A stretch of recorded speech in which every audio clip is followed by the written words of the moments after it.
Hey, friends, and welcome back to Disgustingly Easy, the podcast for the long game. And I'm coming to you now today, 60 days post move. The downsize, the tree change, the closer to family, idyllic country living community, right? So it might be hard to explain why 2 weeks ago I got so dehydrated I started having dizzy spells. I completely forgot to eat. My cognition, I'm noticing, is slower. Light and sound is louder than it normally is. My temper is short and I can feel this heavy, full body resistance to every single thing on my list, including the things I actually like doing. And I know what this is. I'm heading into burnout again. And the reason I'm recording this episode today, instead of waiting until I'm on the other side of it so I can speak to it neatly and past tense, is because I think the version of this conversation that actually helps someone is potentially the one I'm sitting in, not performing recovery or turning it into a teachable moment, not telling you what I did to fix it, just naming it in real time out loud. So that's what today is. I want to walk you back through the burnout episodes I've had across my life. There's 6 of them that I can think of, give or take. And I want to talk about what I didn't have the language for at the time, because every single one of those episodes I now understand to have been autistic burnout. And I didn't know that for almost 20 years. And if any of what I'm describing sounds like you, I want you to pay close attention to that feeling and stay with me till the end. So why I'm recording this now. The thing that made me want to record this, beyond the dizzy spells or beyond the fact that I can hear the fridge from 3 rooms away right now, is something a little bit more uncomfortable. I can still show up. And it's something that I've been speaking about with ADHD coach and Insta bestie, Megan Burks. If you haven't seen her work, you should check her out. And that is that capacity and capability are not the same thing. In short, intermittent bursts, I can absolutely project the image of someone who is so fine. Like right now, I can do a Zoom call. I can post a smiling Instagram story. I can have a normal conversation at Kinder Pickup, and you would not be able to tell from the outside that anything is going on. The mask heartens in those moments and genuinely feels almost immovable. Even if I wanted to drop it, my nervous system will rarely allow. And the worry that lives underneath that for me, and I know it lives underneath for so many of you, is that people will think I'm putting on an act when I say I don't feel good, that I'm faking it, that I'm exaggerating, that I'm a hypochondriac. So here's the reframe I want to start with, because everything else in this episode is downstream of that. I have to allow for the fact that some people will think that, and I still know what I need to do. I have to understand that my capacity and my capability are mismatched and probably always will be. And there is a grief in knowing what I'm capable of and what my current capacity will allow. All of these things can exist at the same time. So how do we understand or address what autistic burnout actually is? Before I take you through this episode, I want to give us a shared language. So autistic burnout is not just I had a big week and I'm tired.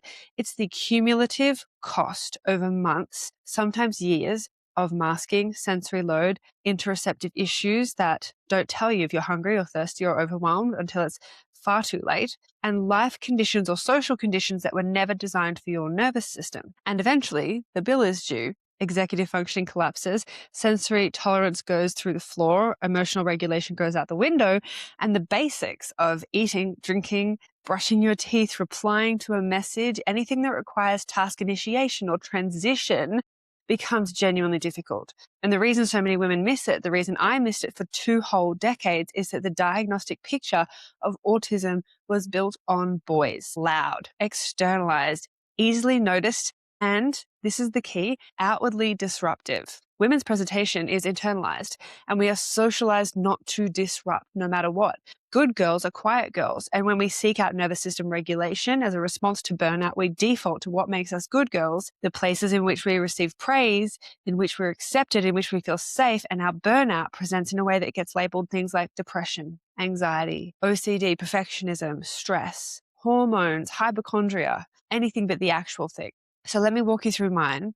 And if any of this rings true for you, I want you to listen for yourself in these episodes. Episode 1. The first one I can identify happened in year 11. I had worked my entire school year to prove that I am smart. The smart version of me was accepted. She was impressive. She got praise and compliments and awards that meant that there was meaning and connection in everything I achieved. That was the project. I was the project. But in year 11, at some point, I just stopped. I stopped doing assignments. I stopped doing homework. I started sleeping in class with a book propped up in front of my face. Teachers were perplexed. My parents were perplexed. I was somewhat perplexed because everyone, including myself, wanted to know what happened to the girl who used to really care about her work. And at home in private, where no one could see, I was having frequent meltdowns. The only way I can think to describe it is like I felt like there was so much pressure building up within me that I was going to explode. I thought I had depression, maybe, but there was nothing I had ever felt really sad about. I just had no other word for what was happening to me.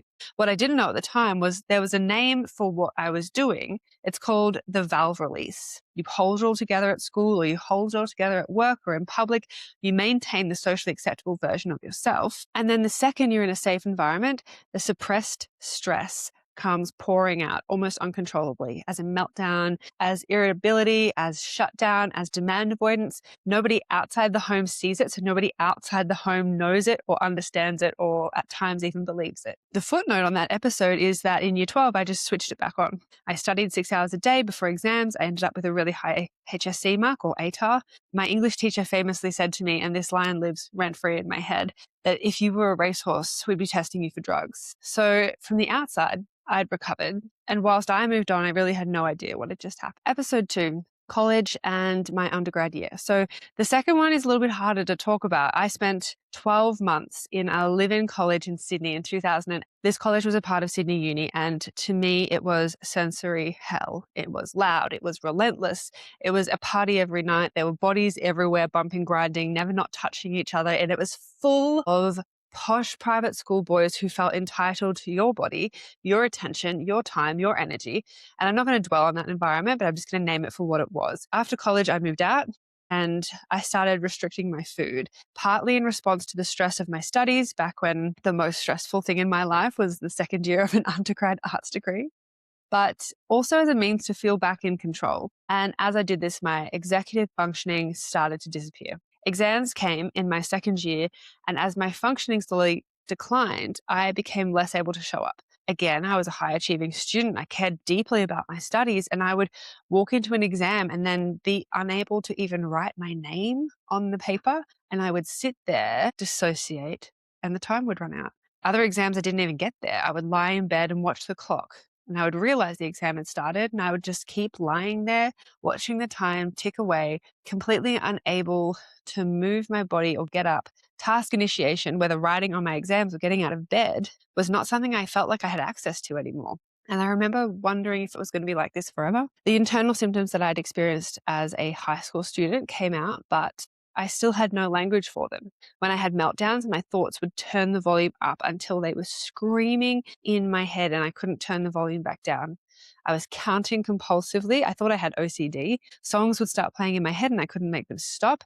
And now I have a name for that. It's called internalized echolalia. And I didn't know that at the time. I just thought my brain was broken. So please hear this, because this is the part that lots of women get stuck on. I was smart, I was motivated, and I cared. And my nervous system still took me out anyway because the conditions in which I was existing were beyond my nervous system's capacity. This is not a discipline problem. This has nothing to do with what I was capable of. This is burnout. Episode 3. The third one came when I was a social worker. So my sister-in-law had died 24 months earlier, and I was still carrying that grief like a huge weight in my chest every single day. I was 18 months into my first ever social work job in child protection, a role that honestly would break a seasoned worker, let alone a rookie. And slowly, predictably, my functioning started to wane again. This is circa 2014, 2015. The cumulative effect of vicarious trauma and a completely inappropriate workload for a first year out social work grad. I remember knowing that what I was doing was unsustainable, but watching everyone around me keep on keeping on. So I told myself I had to do that too. In that job, I was nearly physically assaulted on multiple occasions, told to do home visits alone to houses where I knew there was significant substance abuse. I was routinely undermined, and there were implications that I couldn't hack it, which I now see as a means to reverse psychology me into working harder or taking on more responsibility. I was often put in a position to work to the level of a much senior worker and praised for my capability. But then whenever I spoke about my needs, I was treated as though I was too green to understand how things worked. In the space of 2 weeks, I was once again nearly assaulted on a home visit. and had a near miss in my car. I cracked and decided one Monday that I couldn't go to work that day. When I attended my GP for a medical certificate for the day, she took one look at me and wrote me one for the month. I hadn't intended to take it, but I took 4 weeks of stress leave. The meltdowns came back. The dissociation came back. At one point, I put a pile of tea towels on a lit gas stove and had no memory of doing it. My life felt like it required this incredibly tight control to keep it all together, and any little cracks, any little surprises, anything unexpected, and the whole thing came tumbling down. This was the first burnout where I tried to actively repair myself. I started meditating. I started yoga. I first looked into personal development, and I did everything I could to try and mend what was broken. And what I want to name now, with the benefit of hindsight, is that I was trying to fix a thing that I hadn't accurately named. And that's why nothing necessarily stuck, or the changes felt superficial. All of those tools were useful. None of them were right, because I was running burnout protocols on a nervous system that really just needed me to understand that I was. Episode 4 was in 2017. So around 2017, and this happened after my sexual assault. I'm not going to go through this one in detail because I don't think I need to, but what I'll say is that the pattern repeated, and what I now understand is that the trauma layered on top of an unrecognized neurotype compounds the burnout pattern in ways that the medical system and modern psychology, in my opinion, is almost never set up to see. Episode 5 was in 2024. So this is where the language finally started arriving for me. And I want to spend a minute here because the how of that is really important. The load that year was enormous. We were finishing a renovation. We were selling our house. We were moving with a 2-year-old. My husband and I were both navigating our own neurodivergent journeys. And then the symptoms came in. I ended up in hospital, mental health breakdown, panic attacks. And do you know what I was actually told? To look up some breathing apps on my phone, and then handed a script for Valium. That was the intervention. Soon after that, I had an episode of heart palpitations, and I went to a cardiology clinic in Melbourne. They told me to not be so stressed, to drink less coffee without actually asking me how much coffee I drink. And then they seemed genuinely surprised when they checked my blood pressure and it was normal. I went home. I opened Reddit. I typed in my symptoms, and there I found women like me, neurodivergent women who had already mapped out the whole thing. What I was actually experiencing with the heart palpitations was a difference in interoception, the way I perceive my internal sensations.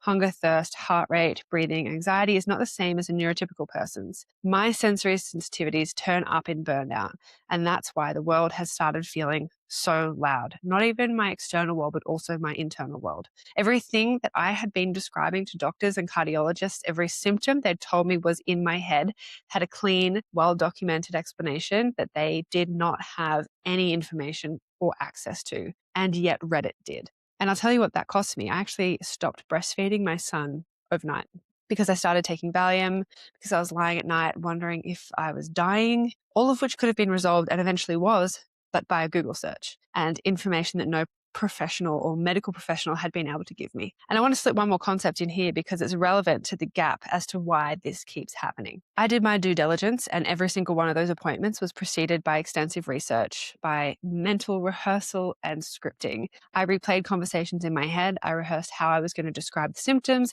I anticipated what the clinicians would say, and I pre-drafted my response. However, none of that made a lick of difference when it came to the level of care I was receiving, because they did not have a neuroaffirming basis. Autistic women do this constantly, and we do it more in burnout.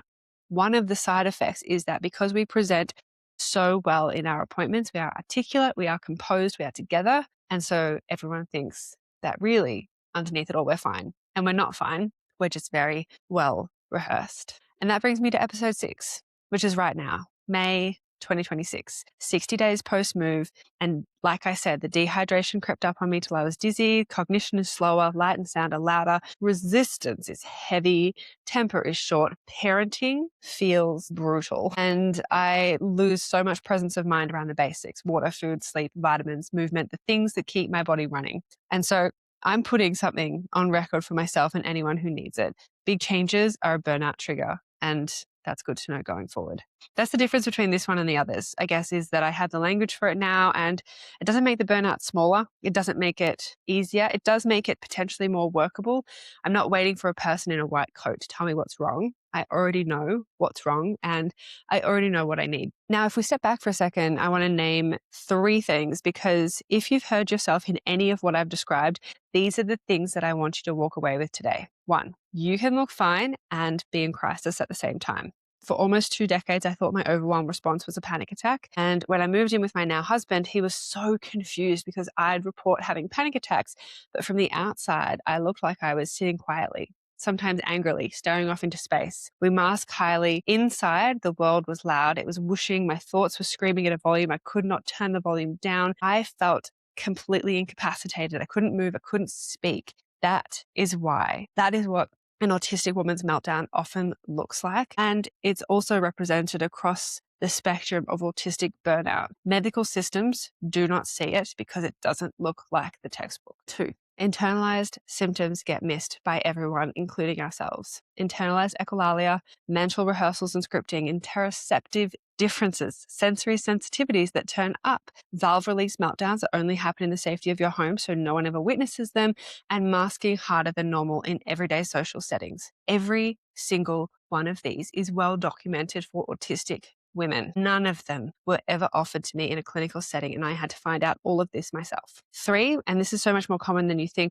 This is so much common than you think. I want to speak directly to the women listening now. I hear versions of this story constantly. And so many of you don't realize that what you're experiencing is autistic burnout. You think it's behavioral. You think it's something to do with your systems or your strategies. But this is because the misogyny of the medical system and the overrepresentation of male presentations of autism in research, in pop culture, and even in the autism community has trained us to look for the wrong thing. So let me say this as clearly as I can. It's not you. You're not broken. You're just undiagnosed. What I want from this episode is not a prescription. It's an invitation. Speak up about what's happening to you. Investigate it. Google it. Search it on Reddit. You're allowed to go down rabbit holes when it's regarding your own care, your own health, and your own treatment, especially when the current medical system has no understanding or reference points in relation to your care. Give yourself permission to stop performing fine, and give yourself permission to allow that some people will think you're putting it on. Some people will be triggered by your needs or even your self-advocacy. That doesn't mean you stop. Because here's the thing, once you have the language, you stop trying to fix the wrong problem. You stop doing more yoga and start realizing that you actually need to reduce stimulation and reduce input. You stop pushing harder at the thing that's already overdrawn. And in the spirit of practicing what I preach, I am taking June and possibly July off social media. This episode is me modeling the thing. So the long game is open from now until the end of May. And just a reminder, we have our free workshop for neurodivergent mothers who want to stop white knuckling their health and fitness.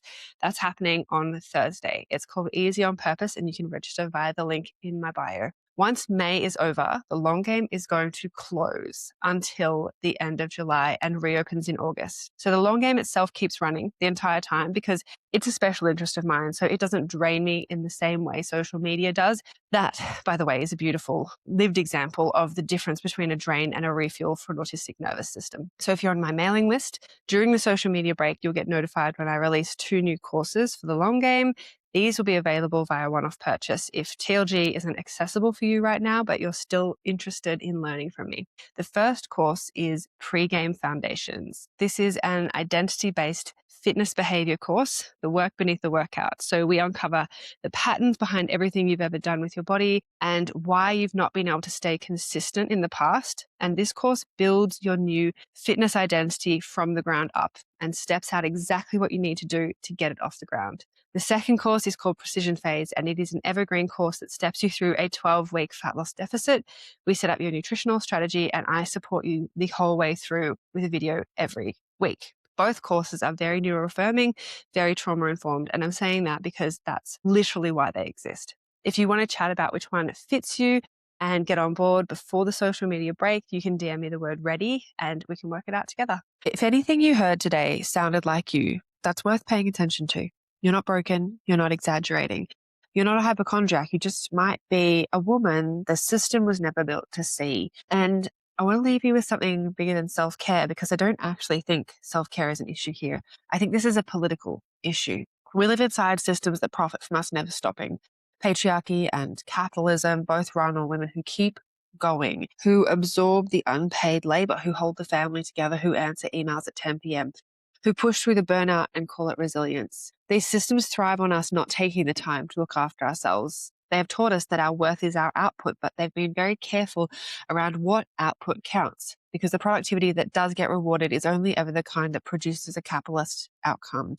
The rest of it, the resting, the healing, the mothering, the regulating of your own nervous system so you can survive another week, none of that shows up on the ledger. So we're trained to treat it as indulgent, as lazy, as something to feel guilty about. And I want to name it for what it is. It's a construct. Productivity in the way we've been sold is a construct designed to keep you depleted and compliant. So here's my actual pitch. If you want to be revolutionary, then rest. Take the time off, take your leave, take all 100 days of your sick pay if you have it. Quiet quit. And I say that knowing exactly who I'm talking to, because most of the neurodivergent women listening to this have set a baseline of exceptionalism so high that they have completely lost sight of what normal effort looks like. You could work half as hard as you currently do, and you would still be meeting, possibly exceeding your neurotypical peers, definitely exceeding expectations half. So pulling back isn't falling behind. It's just how we stop the bleeding. Rest is not the reward you get after you've earned it. Rest is the thing that they don't want you to take, so take it. That is the radical act. Take care of yourself, not as a treat, as resistance. And remember, when nothing is certain, anything is possible. You've got this, and I've got you.